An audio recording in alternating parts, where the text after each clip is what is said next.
तो कोरोना काल में आपके बच्चों से जुड़ी इस वक्त की बड़ी खबर हम आपको बता दें। हरियाणा उत्तराखंड में कोरोना संक्रमित बच्चे हो रहे हैं, स्कूली बच्चे कोरोना संक्रमित हो रहे हैं। दरअसल में हरियाणा के रेवाड़ी में 9 अलग अलग स्कूलों में 81 बच्चे कोरोना पॉजिटिव पाए गए हैं। हरियाणा के ही जींद में 11 स्कूली बच्चे कोरोना पॉजिटिव पाए गए हैं। जींद में 8 टीचर भी कोरोना पॉजिटिव हैं। वहीं उत्तराखंड की अगर बात की जाए तो उत्तराखंड के पौड़ी जिले में 80 टीचर कोरोना पॉजिटिव पाए गए हैं। तो अलग अलग राज्यों के स्तर पर हर क्लास के स्कूल खोले जाने का फैसला लिया गया और जैसे ये फैसला लिया गया उसके बाद कोरोना विस्फोट के मामले लगातार सामने आते रहे। सबसे बड़ी खबर इस वक्त जो आ रही है स्कूली बच्चों से जुड़ी, स्कूल में कोरोना के विस्फोट से जुड़ी, वो हरियाणा और उत्तराखंड से सामने आ रही है, जहां पर हरियाणा में 80 से ज्यादा बच्चे कोरोना पॉजिटिव पाए गए हैं। वहीं अकेले उत्तराखंड के पौड़ी जिले में 80 टीचर भी कोरोना पॉजिटिव पाए गए हैं। अब लगातार हर स्कूली बच्चे और टीचर का कोरोना टेस्ट कराया जा रहा है, ध्यान रखने की कोशिश की जा रही है,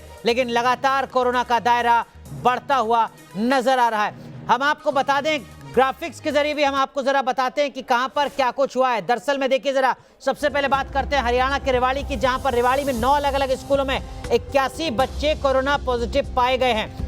रेवाड़ी में 837 बच्चों के सैंपल लिए गए थे, 81 बच्चे पॉजिटिव पाए गए, यानी हर 10 में से एक बच्चा कोरोना पॉजिटिव था हरियाणा के रेवाड़ी में। रेवाड़ी में अब स्कूलों को 15 दिन तक बंद करने का आदेश दिया गया है।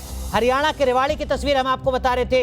अब जरा जींद का अपडेट देते हैं आपको, हरियाणा के जींद में क्या कुछ हुआ है। हरियाणा में जींद में 11 स्कूली बच्चे कोरोना पॉजिटिव पाए गए हैं, 8 टीचर भी कोरोना संक्रमित हैं। तो कुल मिलाकर 19 जो स्कूल के स्टाफ और बच्चे हैं वो यहाँ कोरोना पॉजिटिव पाए गए हैं। ये तब जबकि 9वीं से 12वीं कक्षा तक के जो स्कूल हैं वो खुले थे। अब बात करते हैं उत्तराखंड के पौड़ी की। देखिए उत्तराखंड के पौड़ी में 1-2 नहीं बल्कि 80 टीचर कोरोना पॉजिटिव पाए गए हैं। पौड़ी से ये खबर इस वक्त की बड़ी हम आपको बता रहे हैं, जहां पर 2 नवंबर को स्कूल खुले थे और उसके बाद इस वक्त जो आंकड़ा सामने आया है उसने हर किसी को डरा कर रख दिया है, क्योंकि 80 टीचर इस वक्त तक कोरोना पॉजिटिव पाए जा चुके हैं। इस वक्त की बड़ी खबर हरियाणा और उत्तराखंड से जुड़ी।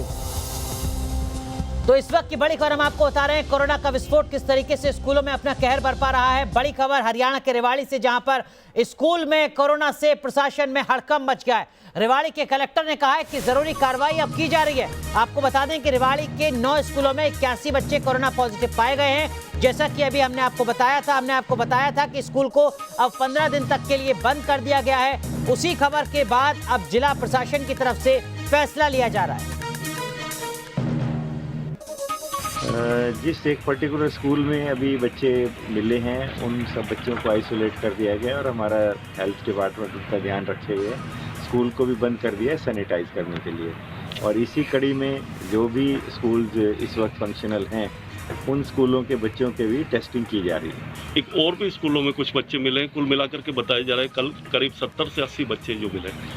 जिस भी स्कूल में ऐसे बच्चे मिलेंगे जो कोरोना से संक्रमित होंगे उस स्कूल में तुरंत हमारा हेल्थ डिपार्टमेंट एक्शन में आ जाता है और इन सब केसेस में आ भी गए हैं और उन सब का ध्यान रखे हुए हैं। जो उनको मेडिकल फैसिलिटीज़ की आवश्यकता है वो प्रोवाइड कराई जा रही हैं और इसी तरह की टेस्टिंग चलती रहेगी। चलिए सीधा रुख करते हैं चंडीगढ़ का। हमारे सहयोगी विशाल ठाकुर हमारे साथ जुड़ रहे हैं। विशाल, अगर इस वक्त डीसी ये कह रहे हैं कि देखिए साहब हम एक्शन लेंगे, सवाल ये कि वक्त रहते एक्शन क्यों नहीं लिया गया? बाकायदा प्रोटोकॉल है, बाकायदा गाइडलाइंस है, क्या इन स्कूलों में उन गाइडलाइंस का पालन हो रहा था? और अगर हो रहा था तो इतनी बड़ी संख्या में बच्चे कोरोना पॉजिटिव कैसे पहुंच गए? जी अनुराग, बिल्कुल जिस तरह से एक सवाल जो है कहीं ना कहीं प्रशासन पर ये खड़ा होता है, जो स्कूल प्रशासन है उस पर भी ये सवाल खड़ा होता है कि अभी तो सिर्फ 2 जगह से सैंपल्स हुई हैं जहां पर बच्चे जो है इतने ज़्यादा संख्या में जो है पॉजिटिव आए हैं।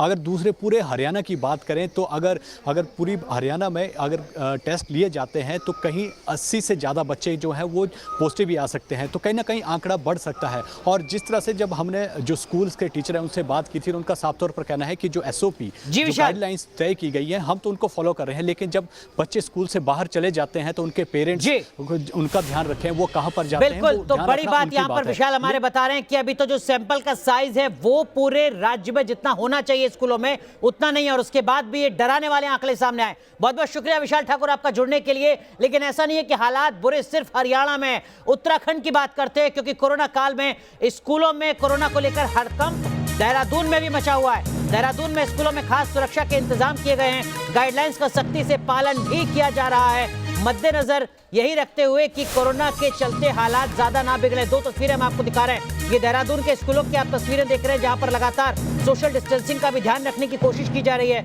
हर शख्स मास्क लगाकर चले, इस बात का ध्यान रखा जा रहा है। साथ ही साथ जो तमाम पैरामीटर्स हैं उनका भी पालन यहां पर किया जा रहा है। देहरादून के स्कूल के प्रिंसिपल दिनेश वर्तवाल का साफ साफ कहना है कि वो सरकार की बनाई गई एसओपी का लगातार पालन कर रहे हैं। क्या कुछ कह रहे हैं देहरादून के स्कूल के प्रिंसिपल, देखिए जरा। एसओपी में कुछ शर्तें ऐसी थी जिनमें हमें भी दिक्कत हो रही थी, तो हम सब लोगों ने निर्णय लिया कि हम इसको दिवाली के बाद खोलेंगे। अभी हम आवासीय विद्यालय नहीं खोल रहे हैं।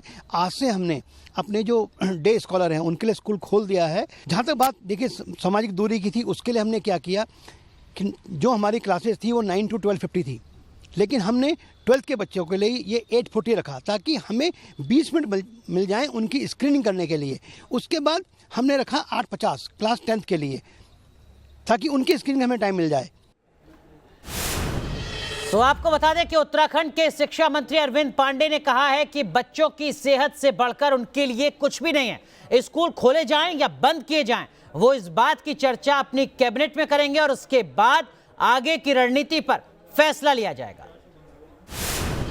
बच्चों के स्वास्थ्य से बढ़ के, उनके जीवन को बचाने से बढ़ के हमारे पास कुछ नहीं है। हम उनके बचाव के लिए किसी हद तक जाएंगे, और स्कूल अभी खोलना है या इसको लॉकडाउन में लाना है, ये कैबिनेट में लाएंगे। इसके पहले कुछ भी कहना पाना भी ठीक नहीं है।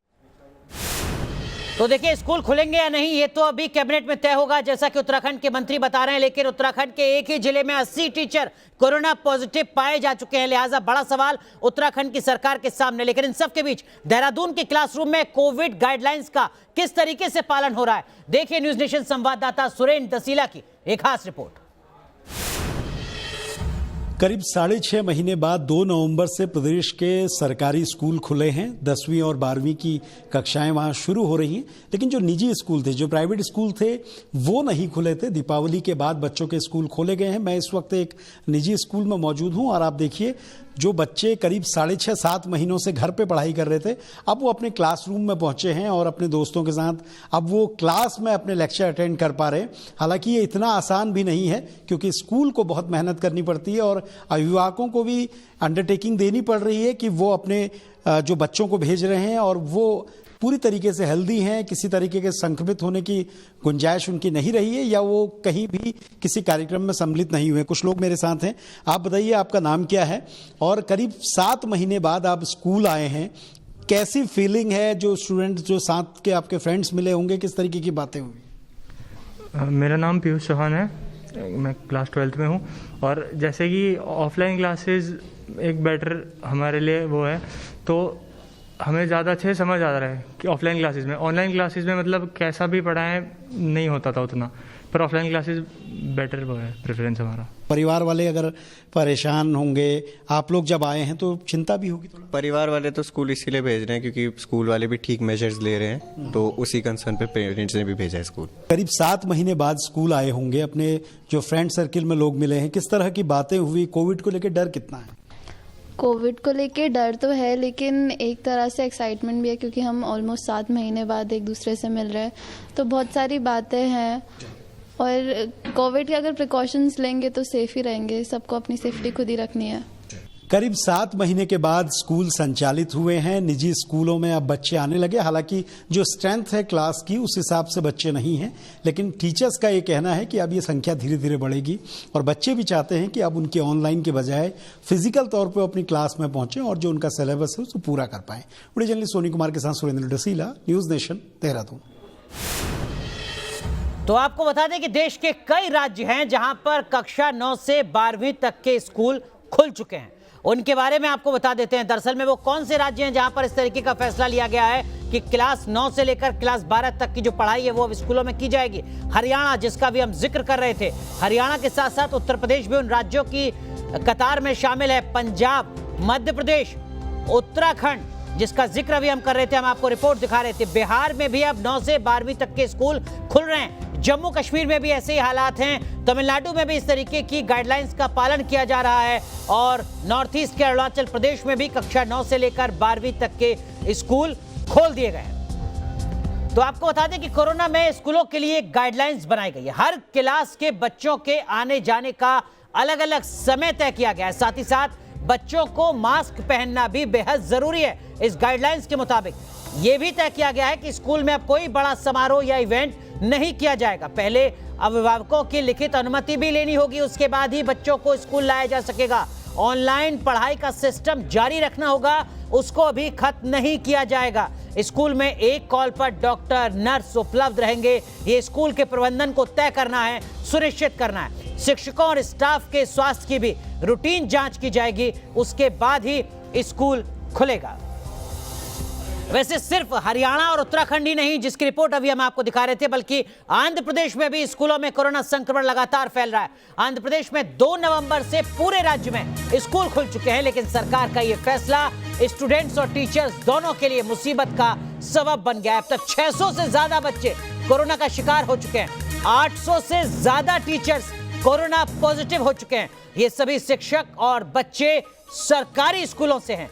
अकेले ईस्ट गोदावरी जिले में सबसे ज्यादा 172 लोग कोरोना पॉजिटिव पाए गए, जबकि श्रीकाकुलम में 141 टीचर्स पॉजिटिव पाए गए। कर्नाटक की भी अगर बात की जाए तो वहां पर भी कई कॉलेज और प्रशासन अलर्ट मोड पर आ चुके हैं। कॉलेज में एंट्री से पहले स्टूडेंट्स के कोविड टेस्ट किए जा रहे हैं। सोशल डिस्टेंसिंग और सैनिटाइजेशन का पूरा ध्यान रखा जा रहा है। तो लगातार स्कूलों में, शैक्षणिक संस्थानों में, इंस्टीट्यूट्स में कोरोना का खतरा बढ़ता हुआ नजर आ रहा है। सिर्फ हरियाणा या उत्तराखंड ही नहीं, बल्कि आंध्र प्रदेश या फिर बेंगलुरु जैसे शहर में। बेंगलुरु में किस तरीके के हालात है, हमारे सहयोगी यासिर मुश्ताक की ये रिपोर्ट देखिए। हम इस समय मौजूद है बेंगलुरु के महारानी वुमेन्स कॉलेज के कॉमर्स डिपार्टमेंट के बाहर और आप देख सकते हैं यहाँ पर किस तरह से इंतजाम किए गए हैं। ये कॉलेज बिल्डिंग के बाहर आप देख सकते हैं यहाँ पर मेडिकल कैंप लगा है और जो भी स्टूडेंट्स यहाँ पर आ रहे हैं उनका यहाँ पर RT-PCR टेस्ट किया जाता है और ये रिपोर्ट जब नेगेटिव आती है तो उसके बाद ही जो है स्टूडेंट्स को कॉलेज में दाखिल होने की इजाज़त दी जाती है, क्लास अटेंड करने की। और यहाँ पर आप देख सकते हैं सैनिटाइज़र भी रखा गया है। जो भी स्टूडेंट यहाँ पर है वो पहले यहाँ पर सैनिटाइज़ करते हैं और फिर जो है अंदर जाते हैं। साथ ही आप देख सकते हैं टेम्परेचर चेकिंग भी होती है। यहाँ पर रखा गया है स्टाफ, वो पूरी तरह से टेम्परेचर चेक करते हैं और अगर टेम्परेचर नॉर्मल हो तो तभी उनको अंदर जाने की इजाज़त दी जाती है। मैम ये बताइए, खुश है कि कॉलेज शुरू हो गया? हाँ, हम बहुत खुश है क्योंकि कॉलेज वापस शुरू हो गया। थोड़ा सा डर है क्योंकि कोरोना अभी भी है और कॉलेज मेंटेन करते हैं। कॉलेज सारा अरेंजमेंट किया है, हम का सेफ्टी वो निभा रहे हैं। हम खुश है अभी वापस। आप देख सकते हैं स्टूडेंट जो है खुश है कि कॉलेज वापस वो आ सकते हैं, अब अपने दोस्तों से मिल सकते हैं। लेकिन थोड़ा डर जो है ज़रूरी है क्योंकि कोरोना के मरीज़ जो है अब भी बेंगलुरु में सामने आ रहे हैं। हमारे साथ प्रोफेसर साहब मौजूद है।